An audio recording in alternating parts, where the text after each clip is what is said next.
Bonjour, donc aujourd'hui on va parler de la non-dualité selon un éveillé français qui s'appelle Pierre Leray. Donc qu'est-ce qu'il dit Pierre Leray?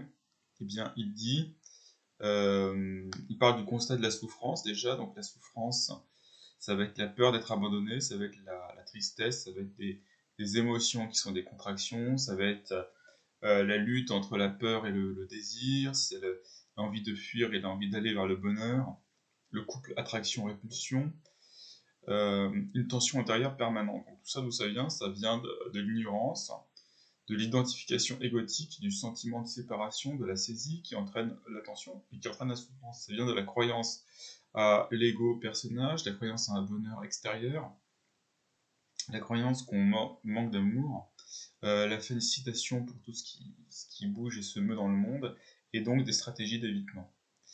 Alors ce monde qui nous fascine, qu'est-ce que c'est? Le monde, c'est les pensées, les sensations, les cinq sens. C'est le monde manifesté, c'est le plan du relatif, de l'espace et de la temporalité, où apparaît apparition, préservation et disparition. Alors, face à ça, et pour rejoindre notre vraie nature, il faut faire une pratique. Alors avant, qu'est-ce que c'est notre vraie nature? C'est ce que nous sommes avant notre naissance, c'est une base stable d'être, c'est la conscience. C'est le réel qui ne fluctue jamais. C'est un endroit, entre guillemets, où il n'y a pas de manque, il y a une joie permanente, une tranquillité. L'amour, c'est une conscience sans limite, une présence qui est toujours là. C'est le je suis qui perçoit. C'est l'incréé, c'est l'absolu, c'est cela.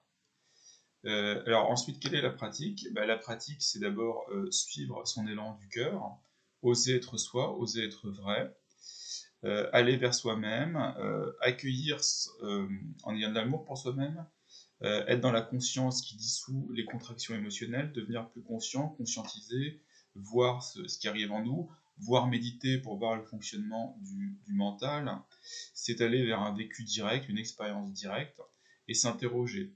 D'où est perçu ce que je perçois? À combien de distance se passe la, la, la perfection?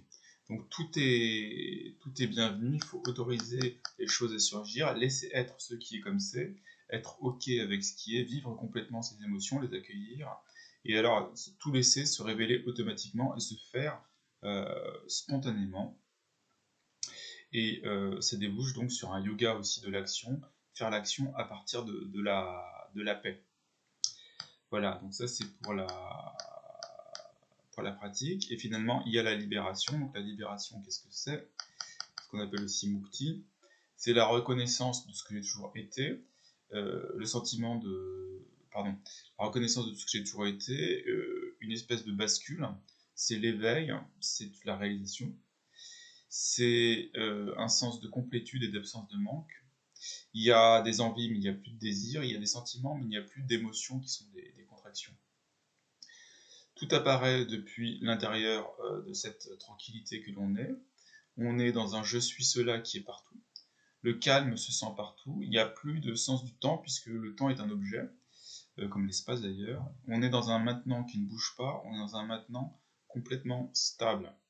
On réalise qu'il n'y a personne aux commandes, qu'il n'y a pas il n'y a pas de volonté personnelle. Il n'y a plus de questionnement, on considère que tout est parfait et qu'il n'y a pas de bien ou de mal, de positif ou de négatif. Voilà.